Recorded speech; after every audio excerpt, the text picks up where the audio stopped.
Travel World Online team had an interview with Mr. Sandeep Dwivedi, Managing Director for Travel Sellers in India and the subcontinent at Amadeus. Here's what he said. Okay, I think as a Amadeus as a company, we are heavily investing into the travel technology with the way the world is evolving, and we are investing our time and energy, everything on, especially on a tech side. So just to give you a number, our R&D means Amadeus R&D budget for the last year, or the spend for the last year, was roughly around 1.2 billion only on a R&D side.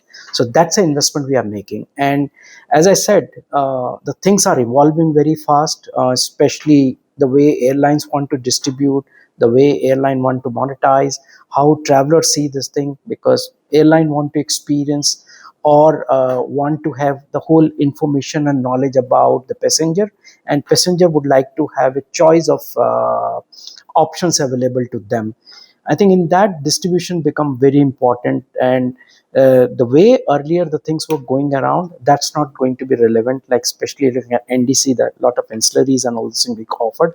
So as Amadeus, we are making that effort and trying to do what is required from a traveler point of view. So for that, of course, we are investing a lot, especially on AI, and new things are keep on evolving and keep on coming as per the market need. Where do you see AI and the travel industry in the next 3 years? So AI is an enabler to the business. To be honest, means AI is not going to something which is going to take away something away from the normal day-to-day business. It's going to one of the enabler, the convenience of booking, the comfort, the this thing pattern, and everything is going to be more important. So I see the behavior will change how the bookings are happening. So I'll take you back to the old days when the tickets were issued on a jacket, when the handwritten notes were issued. From that day when the first time the printed tickets came or electronic tickets came, I think that itself was the biggest change. In my opinion, that was the biggest change what industry has gone through. If industry has passed through that kind of changes, AI is further going to add how they are working, and it's going to be more value addition to the traveler as well as to the travel agent also. And I'm pretty sure that this whole thing is not going to take away the travel agents from out, or they will not going to keep travel agents away from the business. I think it's going to enable them more to provide a more information, more knowledge, and so that they can serve their customer better. But thumb rule is that you need to adapt to the change which is happening around you, and investment into that need to be made by travel agents so that they are relevant in this game. It's a myth or some fact out there. AI is going to be disruptive for travel agents. I don't think so, because see, first the choice of world a travel agent is wrong. You're not an agent to someone, you're a consultant to someone. Okay, because you are in between guiding the traveler. Means let's say if somebody want to go to, let's say, Switzerland or any other place, who's going to guide? A traveler come with a lot of education, because the information is available on a web and a net, so they can come and can do it over there. Whereas a travel agent or a so-called travel consultant know this thing. He's already done that. His experience to handle another customer, his past and his future knowledge, because he's investing his time and energy in that. So I don't think so that they are going to become irrelevant. In fact, all these things, technology become an enabler for them to give serve better. How is travel data helping travel professionals make better decisions? So, so I'll give you means see, data is important. I need not to tell that. Everyone understand that. Everyone is trying to monetize. I think today the data is a gold. Everyone know that, and people are trying to figure out what to do with the data. I'll give you a very latest example. When this whole Middle East crisis started, 28th Feb was the first time when this whole crisis started, and within 2 days we were able to see the pattern in our data. The searches start happening on different destinations, and what happened, people all of a sudden from the Middle East start moving to Southeast Asia. And which destination Southeast Asia become important? Like for an example, we have seen lot of shift from Middle East to toward Vietnam, and with that data, with that information, we start educating our customer, especially our travel agents, so called, that what is the happening, how we are offering those services. We work with our travel agents that your searches has to display these results, and you have to tell your customer in advance that this is a trend. Nobody is sure about what's going to happen across with the geopolitical situation. So you need to educate your customer. So that behavior, that trend we see fast, and we inform them. And I will not say that it's because of us that the bookings on Vietnam has increases and a lot of tourists happen over there. Of course, it's an effort of many people, but yes, we worked as a catalyst toward that, and we've seen the jump into the booking somewhere in 200%. So I'll just give you, like, people are assuming like, oh, because of the Middle East crisis, the traffic's gone, everything gone really bad and everything. So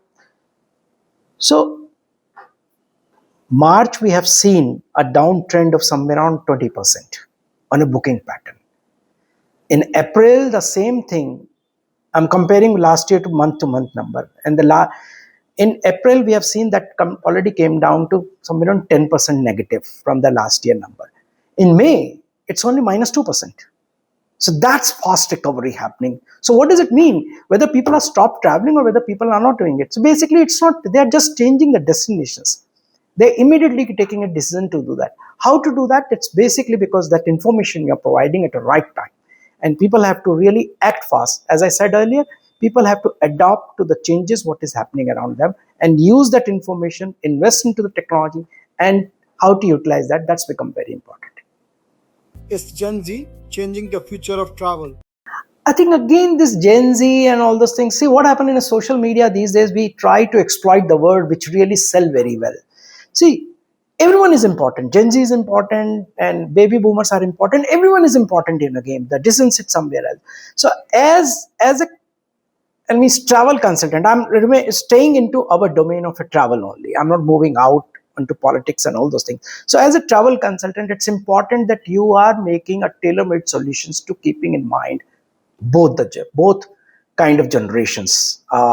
Means whether you call Gen Z, whether you call baby boomer, whatever you call, I think you need to provide a tailor-made solutions to them. Means your solution or your approach has to be keeping everyone in mind, and that's how your solutions has to come. And that is a role of a consultant.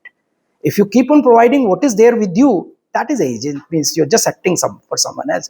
But if you're understanding the need of a customer behavior and their whole pattern, then you're providing a solution. It's a tailor-made solutions, and tailor-made solutions is like a consultant, and that's what you need to do. Are travelers moving from long haul to short haul destinations? No, I'm not telling you the long haul is gone. Means it's very important. But see, again, it's important to figure out what is long haul destinations basically. Like if from India, the maximum long haul destinations are either a business traveler or a traffic from like labor migrants or migrants traffic over there. That's a main traffic which comes, like especially if you go to Punjab and all. I think that's a more of a longer.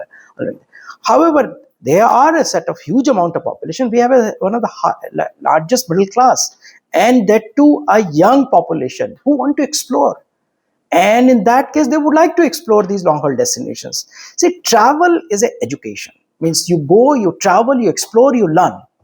And like a normal behavior of the young population especially has changed now. Like the generation from where I am, like means from my parents, I learned that you have to save, you have to buy a house, you have to buy a car, you have to do this, everything you have to do. Whereas the next generation is moving in a different direction.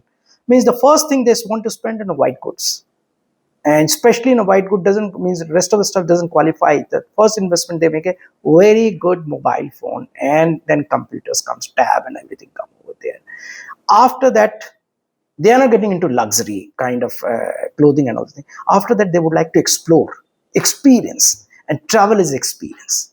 And with that, means there are set of people who want to spend, they want to go abroad, they want to go long haul, they want to go short destination, everything as per their kitty of a budget, what they have, they are doing it. So there is no drop in the traffic as such. If you really ask me, means if I'm comparing last year to this year number, which I just conveyed, means the number of flights withdrawn, everything has been done. Means still the traffic is only 2% less versus May 25 or in May 26. So what does what mean? That means the longer traffic is still there. Everyone is there. So there is no means the world is getting small with this, and people would like to experience. Long haul and short haul is only a time basically.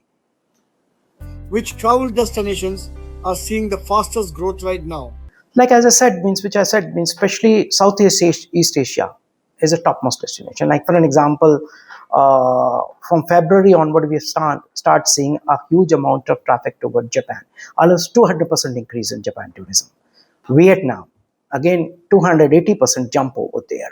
So Southeast Asia is of course becoming a more destination. Means Middle East, especially Dubai and Abu Dhabi, always being very favorite destinations for India. But just because of this crisis for the timing, it's under hold. But I'm telling you, long term, that's again going to come back. But Southeast Asia always become favorite for that. How can data help India attract more international tourists? See, as a Amadeus, certainly we can help with the data. We can happy to work with the government if they have an intent to do that, whether tourism board or a ministry of tourism, whosoever want to work, we can do that. Our presence is everywhere across the globe. Every corner of the globe we are present. And we can help with our data. We can help them to promote. We can help them to target specific market. But the most important thing, what do we have to offer to these travelers? That's become more important. I think that's what we have to figure out as a body together, means a travel fraternity and ministry of government, ministry, and everyone has to get together and figure out. It's a high time that we have to really understand what we have to offer to these international traveler. Are we going to sell only Taj and Lal Killa and Qutub, or a Agra and means Jaipur or something like that? India is a huge, vast country. Means we can offer so much. We have so much of history. We have so much of means culture, diversified culture, color. Everything is there. Every time during the year we have one or another festival. Are we able to sell that festival? I think that's what we, as a government, I think we have to sit together. Targeting audience is not a big thing. Means we are there if government want to work with us. We are happy to assist. Does India need a national tourism board? I think, to be honest, that National Tourism Board indirectly is a Ministry of Tourism job, what they are doing right now. And I think but like I said, means making a committee and a board is not going to help you. Okay. It's more important that as a department and a function, what you have to deliver that. And somewhere I think a lot of places, Government of India make a good efforts around that. But whether those efforts are enough, I think like especially our Prime Minister, wherever go, he always tell NRIs and everyone that bring people with you to India to explore over there. I think people are willing to do that. The question again and again, that what do we have to offer them? Are we ready to take this kind of tourism? Means whether tourists feel safe. I think those things become very important, especially like sometimes we have to do a media controls also, like especially when the Delhi incidents happen, media blow that thing out of proportion and the tourists don't feel safe in that. Forget about international traffic, I'm talking about India traffic. Means whether people from a south or a west would like to come to Delhi, I think in general they always tell this thing, oh, can I come with my daughter, can I travel over here, is it safe? I think that's become more important. I think tourism board and all these things are a good thing, but I think overall what we have right now, I think even that need to be fixed. Then only work on that. Is media reporting affecting India's tourism image? Not only media reporting, means of course the crime is there, whatever there, this thing, but yeah, there has to be sensible reporting around that. To be honest, means everything can be reported in a way it has to be reported. And I think country become first. I think in my opinion, that's very important. And so everyone need to be responsible around that. Because I remember when someone told me, I generally say, if you really want India on world tourism map, everyone should be an ambassador for India. Exactly. That's what is important. You need to feel that, means the belongingness has to be very important for a country. That's become more important.